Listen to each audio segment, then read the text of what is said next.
কালকের জন্য 4টে চ্যাপ্টার পড়তে হবে। ঠিক আছে, এখনও অনেক সময় আছে, 2-1টা সিনেমা দেখে নিই, রাতে টানা 4 ঘন্টা বসে পড়ে নেব। আর তারপর পরের দিন, আরে এটা তো আমি কালই পড়েছিলাম, মনে আসছে না কেন।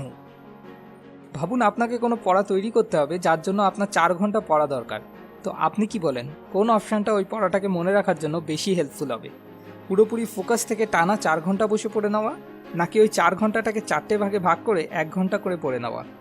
পড়ার জন্য কি একটা ফিক্সড ডেইলি রুটিন আর একটা ফিক্সড জায়গা থাকা বেশি উপকারী, নাকি যেখানে খুশি যে সময় খুশি যেমনভাবে খুশি বসে পড়াটা বেশি উপকারী? ঘুমানোর সাথে কি মেমোরি পাওয়ারের কোনো ডাইরেক্ট কানেকশান আছে? রাত জেগে পড়া ভালো নাকি সকালে তাড়াতাড়ি উঠে পড়াটা বেশি ভালো? পড়ার সময় কি ডিস্ট্র্যাক্টেড হওয়া হেল্পফুল নাকি ক্ষতিকারক? এই সব কোশ্চেনের সায়েন্টিফিক আনসার আজ আমি আপনার সাথে বেনেডিক্ট ক্যারির New York Times best selling book How We Learn থেকে শেয়ার করব, যাতে আপনি পরীক্ষার জন্য হার্ড স্টাডি নয় বরং স্মার্ট স্টাডি করতে পারেন। তাহলে চলুন শুরু করা যাক। Smart idea 1, water your brain. একটা চারা গাছের বেড়ে ওঠার জন্য সপ্তাহে শুধু একদিন 1.5 ঘন্টা জল দেওয়ার থেকে প্রতিদিন সেটায় 5 মিনিটের জন্য জল দেওয়াটা বেশি ভালো। দিনে একবারে টানা 3 মাইল হাঁটার পরিবর্তে সেটাকে 3টে ভাগে ভাগ করে প্রতিবার 1 মাইল করে হাঁটাটা শরীরের পক্ষে বেশি লাভজনক। ঠিক এরকমই টানা 3 ঘন্টা এক নাগারে পড়ার থেকে সেটাকে 3টে পার্টে ভাগ করে 1 ঘন্টা করে পড়া বেশি উপকারী। বেনেডিক্ট এটাকে spacing effect and distributed learning বলেছেন। সায়েন্টিফিক্যালি এটা প্রুভেন যে মনে রাখার ব্যাপারে ডিস্ট্রিবিউটেড লার্নিং বা spacing effect performance up to 46% বাড়াতে পারে। এর অনেকগুলো কারণ আছে।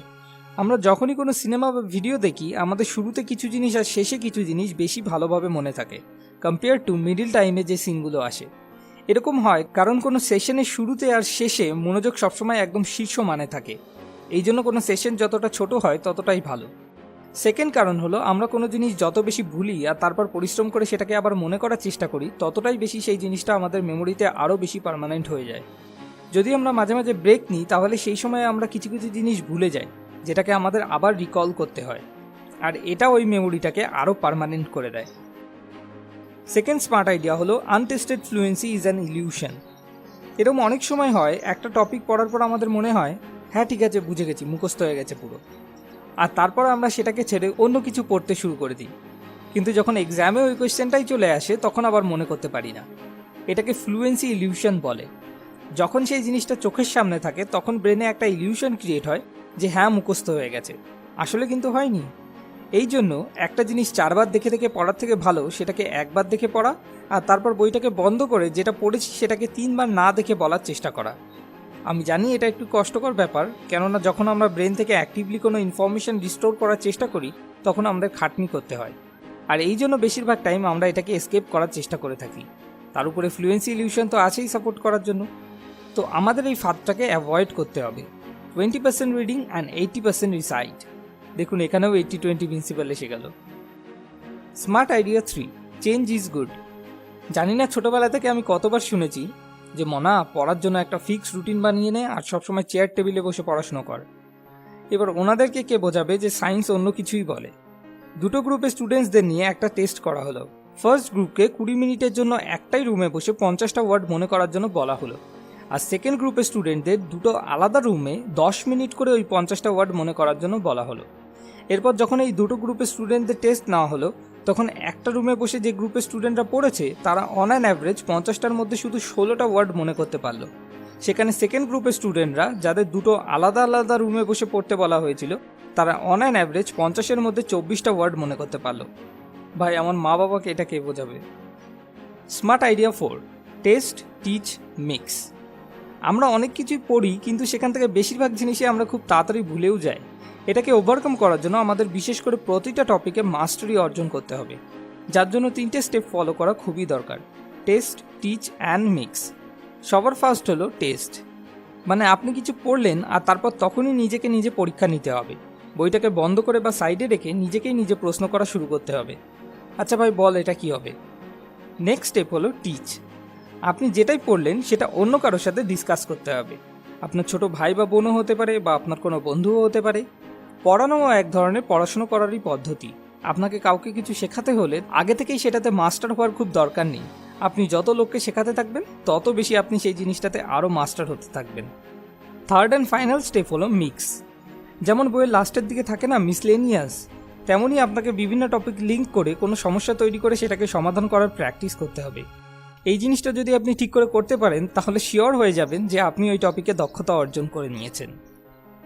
Smart idea 5, sleep plus nap. দুটো গ্রুপের স্টুডেন্টদের নিয়ে একটা এক্সপেরিমেন্ট করা হলো। দুটো গ্রুপকে একটা সেম টপিক একই সময়ের জন্য পড়তে দেওয়া হলো। এরপর তার মধ্যে একটা গ্রুপের স্টুডেন্টদের একটা ছোট্ট ঘুম বা ন্যাপ নেওয়ার জন্য বলা হলো, কিন্তু সেকেন্ড গ্রুপকে ন্যাপ নিতে বারণ করে দেওয়া হলো। তারপর যখন এই দুটো গ্রুপের স্টুডেন্টদের পরীক্ষা নেওয়া হলো, যে গ্রুপকে ন্যাপ নেওয়ার জন্য বলা হয়েছিল তারা সেকেন্ড গ্রুপ মানে যাদের ন্যাপ নিতে বারণ করা হয়েছিল তাদের থেকে অনেক বেটার পারফর্ম করতে দেখা গেল। অনেক বৈজ্ঞানিকরা মনে করেন যখন আমরা একটা ঘুম দিই তখন ঘুমের মধ্যে REM স্লিপ ফেজের সময় জরুরি ইনফরমেশনগুলো আমাদের সাবকনশিয়াস মাইন্ড থেকে ব্রেনে স্টোর হওয়া শুরু হয়। এটা সেই সময় যখন আমাদের মাথা থেকে আনইম্পর্টেন্ট ডেটাগুলোকে সরিয়ে ইম্পর্টেন্ট ডেটাগুলোকে স্টোর করার প্রসেসিং চলতে থাকে। এই জন্য একটা ভালো ঘুম দিয়ে ওঠার পর মাথা একদম ফ্রেশ লাগে। তো দিনে একটা ন্যাপ নিলে কোনো ক্ষতি নয়, বরং সেটা উল্টে আরও ফায়দাই হয়। এবার আসা যাক ঘুমে। রাত জেগে পড়া ভালো নাকি তাড়াতাড়ি সকালে উঠে পড়া ভালো? হিউম্যান নেচার অনুযায়ী সায়েন্টিস্টদের মতে ঘুমের জন্য সবথেকে উপযুক্ত সময় হলো রাত 11টা থেকে সকাল 7টা অবধি। কিন্তু যদি কারোর ইন্টারনাল বডি ক্লক কোনো কারণে অলরেডি অনেকটা চেঞ্জ হয়ে গিয়ে থাকে তাহলে এই টাইমটা তার ঘুমানোর জন্য লাভজনক নাও হতে পারে, কিন্তু সাধারণত এই টাইমটাকে মেনটেন করার চেষ্টা করা উচিত। ঘুমের ব্যাপারে শুধু এটুকু মনে রাখা দরকার যে 6 ঘন্টা রাতে ঘুমানো আবশ্যক। আর হ্যাঁ, সকাল হোক কি রাত তাতে কিছু যায় আসে না। যখনই আপনার মাইন্ড ফ্রেশ থাকে, এনার্জেটিক থাকে, সেই সময়টাই পড়ার জন্য সঠিক। আর একটা কথা, যদি পরের দিন আপনার কোনো থিওরি সাবজেক্টে পরীক্ষা থাকে তো সেই ক্ষেত্রে রাতে তাড়াতাড়ি শুয়ে পড়াটা বেশি ভালো, যাতে ইনফরমেশনগুলো সাবকনশিয়াস মাইন্ড থেকে ব্রেনে প্রসেসিং হওয়ার সময় পাওয়া যায়। কিন্তু যদি এরকম কোনো টেস্ট হয় যাতে অনেক ফর্মুলা মনে রাখতে হবে তাহলে সেই ক্ষেত্রে একটু দেরি করে ঘুমানো সায়েন্সের মতে বেশি লাভজনক হতে পারে। স্মার্ট আইডিয়া 6 হলো জাইগার্নিক এফেক্ট। আমাদের মধ্যে থেকে বেশিরভাগ লোকরাই এটা মানে যে পড়ার সময় ডিস্ট্র্যাক্টেড বা অমনোযোগী হওয়া খুবই ক্ষতিকর। কিন্তু বিংশ শতাব্দীর শুরুর দিকে একজন সাইকোলজিস্ট যার নাম ব্লুমার জাইগার্নিক, উনি একটা দারুণ ইন্টারেস্টিং জিনিস নোটিস করেন। কোনো একটা রেস্টুরেন্টে একজন ওয়েটার যে টেবিলের বিল পেড হয়ে গেছে তার থেকে ভালো যে টেবিলের বিল এখনও পেড হয়নি সেই টেবিলের অর্ডার বেশি ভালো করে মনে রাখতে পারে। মানে কমপ্লিটেড টাস্কের থেকে আনকমপ্লিটেড টাস্কের জন্য মেমোরি বেশি অ্যাক্টিভলি কাজ করে। আপনিও কখনো নোটিস করে দেখবেন যখন আমরা কোনো মতে মুখস্থ করে কোনো এক্সাম দিতে যাই তো এক্সামের আগে অবধি তাও আমাদের কিছু অন্তত মনে থাকে, কিন্তু যখনই সেই এক্সামটা শেষ হয়ে যায় তার কিছু সময় পরই সেই সব জিনিস তখনই আমরা যেন মুহূর্তের মধ্যে ভুলে যাই। এরকম হয় কারণ আমাদের সাবকনশিয়াস মাইন্ড সবসময় নজর রাখে যে কোন কাজটা শেষ হয়ে গেছে বা কোন কাজটা এখনও কমপ্লিট হয়নি। তো সে আনকমপ্লিটেড কাজগুলোতে বেশি মন দিতে থাকে আর কমপ্লিটেড কাজগুলোকে যত তাড়াতাড়ি পারে রিমুভ করে জায়গা বানানোর চেষ্টা করে। আমরা এই জিনিসটাকে নিজের ফায়দার জন্য ব্যবহার করতে পারি। এই জন্য যখন আপনি কোনো কঠিন বা ক্রিয়েটিভ টপিকের ব্যাপারে পড়ছেন বা কোনো প্রজেক্টে কাজ করছেন তখন মাঝে মাঝে অমনোযোগী হওয়া, যেমন একটু ওয়ার্ক ব্রেক নেওয়া বা একটা ছোট্ট ঘুম দিয়ে নেওয়া, এগুলোতে অনেক উপকার হতে পারে। কেননা যখন আপনি এরকম করেন তখন জাইগার্নিক এফেক্ট কাজ করা শুরু করে, মানে অসম্পূর্ণ কাজগুলো সাবকনশিয়াস মাইন্ডে প্রসেসিং হতে থাকে, যাতে করে নতুন নতুন অনেক আইডিয়া মাথায় আসার সম্ভাবনাও অনেক বেড়ে যায়। এবার যদি আমি পুরো ভিডিওটাকে সামারাইজ করি তাহলে ব্যাপারটা যেটা দাঁড়ায়, নাম্বার 1, টানা পড়ার থেকে ভালো মাঝে মাঝে ব্রেক নিয়ে পড়া। নাম্বার 2, আনটেস্টেড ফ্লুয়েন্সি একটা ইলিউশন, আমাদের টেস্ট না করে এর উপর ভরসা করা উচিত নয়। নাম্বার 3, পড়ার জন্য একটা নির্দিষ্ট সময় আর নির্দিষ্ট জায়গার বদলে আলাদা আলাদা সময় আর আলাদা আলাদা জায়গা বেশি লাভজনক। নাম্বার 4, কোনো জিনিসের দক্ষতা অর্জন করার জন্য 3টে স্টেপ হলো টেস্ট, টিচ আর মিক্স। নাম্বার 5, নির্দিষ্ট ঘুম আর একটা ছোট্ট ন্যাপ নেওয়া পড়ার জন্য খুবই হেল্পফুল। আর নাম্বার 6, ক্রিয়েটিভ ব্যাপারে জাইগার্নিক এফেক্ট হেল্পফুল হতে পারে। যদি আপনি আরও ডিটেলসে এই ব্যাপারে জানতে চান তো নিচে ডেসক্রিপশনে দেওয়া লিঙ্কে গিয়ে amazon.in থেকে এই বইটা কিনতে পারেন।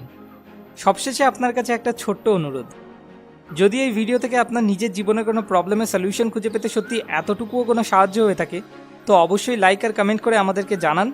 যতগুলো লাইক আসবে আমি বুঝবো ততজনকে আমি একটু হলেও সাহায্য করতে পেরেছি, কারণ এটাই আমার আসল উদ্দেশ্য। পরের ভিডিও পরের সপ্তাহে এরকম আরও অনেক ভিডিও পেতে সাবস্ক্রাইব করে আমাদের সঙ্গে কানেক্টেড থাকুন। মোর উইজডম, মোর সলিউশন, বেটার লাইফ।